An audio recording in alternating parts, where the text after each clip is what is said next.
पैर को इससे चलाना है यहाँ पे, ठीक है, एक यहाँ पे रहेगा और दोनों हाथ को इससे उठाना है नीचे, ये फंसा करके इसको खींचना है,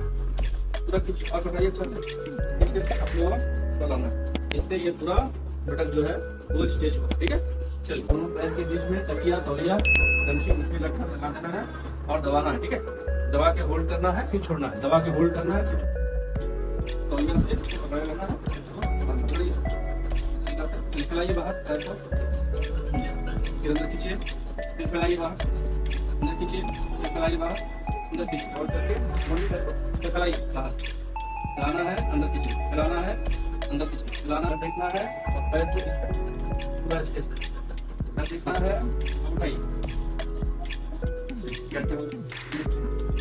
इकट्ठा करना है इसको ऊंचा, ये तो इधर से, ठीक है, कैट हो गया, नीचे रखना है और इसको उठाना है, ये क्या नीचे कीजिए, पेट को जैसे